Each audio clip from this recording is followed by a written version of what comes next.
Just himself. Oh, and the speaker. Oh, okay. Barbara. Okay, we're recording this live, so I'd like to take the opportunity to introduce Barbara Pogue.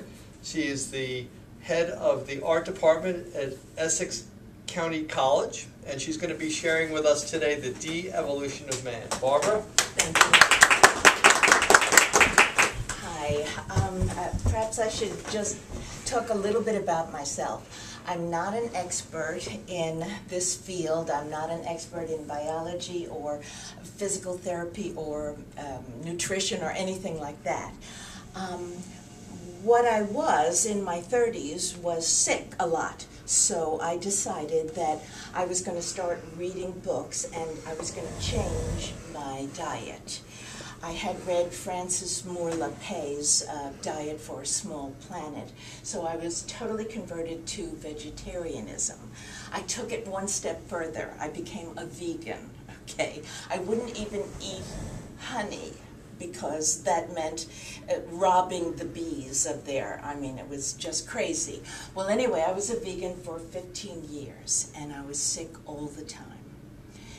I had a throat infection at the end of that period, and I was taking antibiotics for it, and the doctor said to me, okay, this is the third antibiotic that I'm giving you.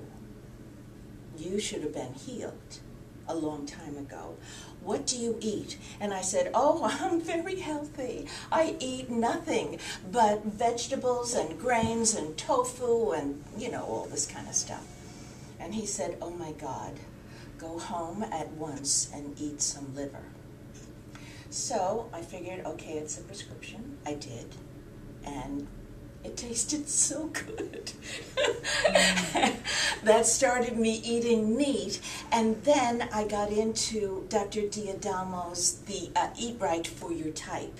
I discovered that I was blood type O, and blood type O should be eating meat, as much as possible. So from there I kind of got into other things, other books and etc. And I discovered through my love of art and my teaching art, the period of art that I love most is Paleolithic. Paleo, old, lithos, stone, the old Stone Age. And the people who were alive in the old Stone Age were like us, only better. They were called Homo sapiens Cro-Magnon. I was fascinated with the paintings that they did in the cave and the sculptures that they did of pregnant women and the sculptures that they did of animals and so forth. And I said, my God, I have to learn more about these people. So I started to, do a lot of research. And I discovered that we've been around for about 4.5 million years. And the first human being was called Australopithecus.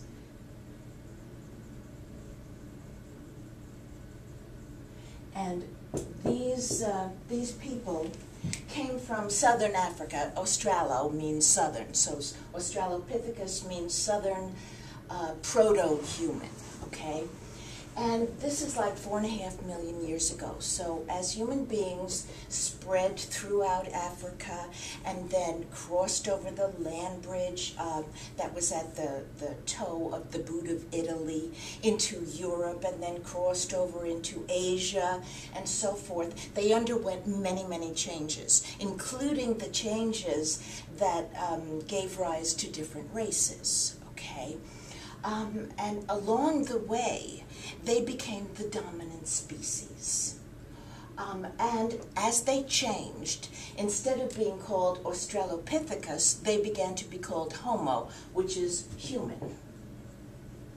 Now, there were many, many changes, but eventually we became Homo erectus about 2 million years ago.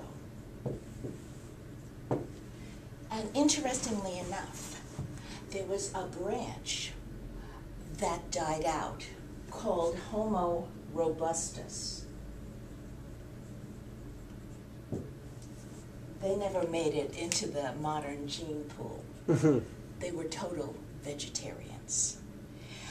Today, scientists say that when they look at their skeletons and so forth, they had the heavy dentition of today's apes or gorillas. So, but they were a side kind of thing, and they totally died out. And so we've come down from Homo erectus. Now, each particular generation built on the skills of the other, and they were all hunters and scavengers. There have been many analyses done of the diet of, our ancestors, and most people think that it was about 65% meat and about 35% gathered leaves, nuts, roots, and so forth. So we evolved to be meat eaters. Now, let's fast forward to about 150 years ago when we came on the scene. 150,000. So,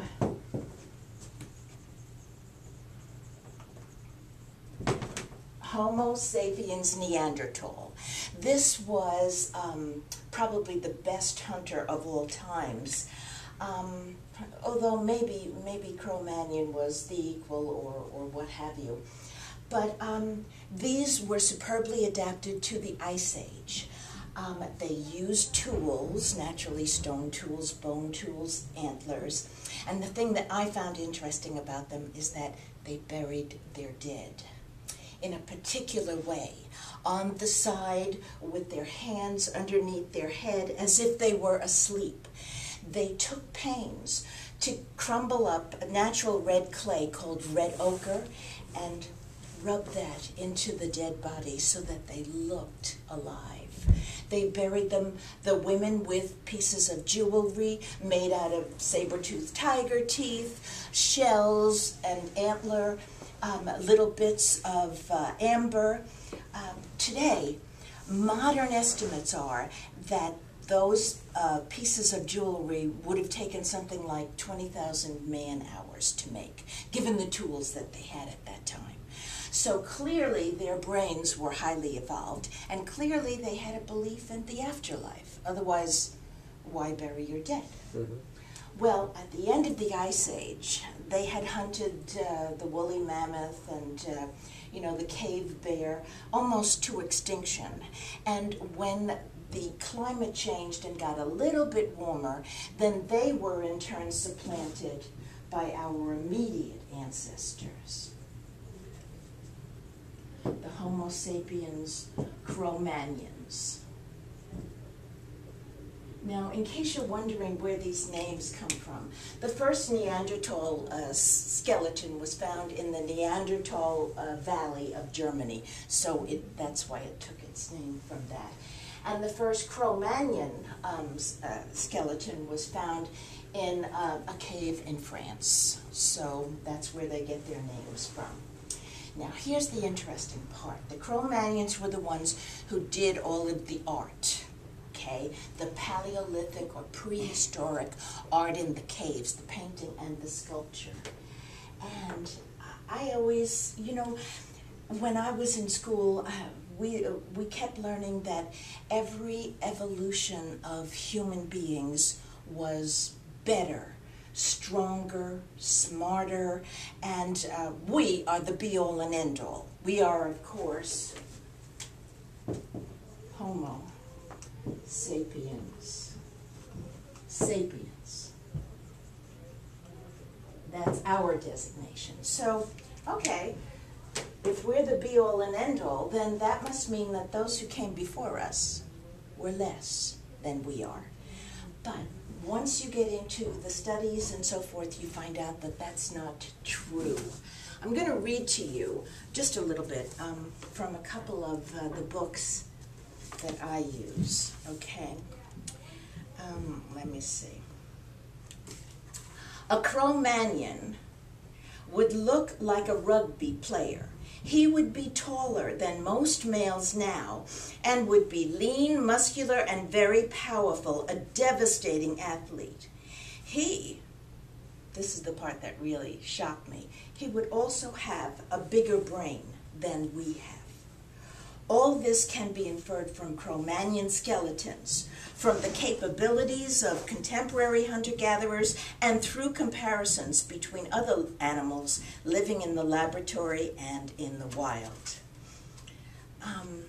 So here we have some evidence that they were a little bit maybe better than we were. Matt Ridley, author of The Agile Gene, reports that average brain size in 50,000 BC, that's Cro-Magnon, okay, was 1,567 cc's for males and 1,468 cc's for females. Today, the average brain sizes are 1,248 cc's for males and 1,210 for females. So our brains have gotten smaller. Not a good thing if we want to say that we are absolutely, you know, at the top of the chain here.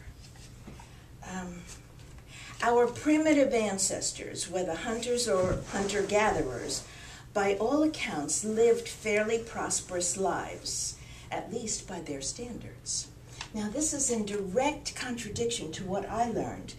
When I was an undergraduate, we had the famous quote that the lives of our prehistoric ancestors were nasty, brutish, and short, okay?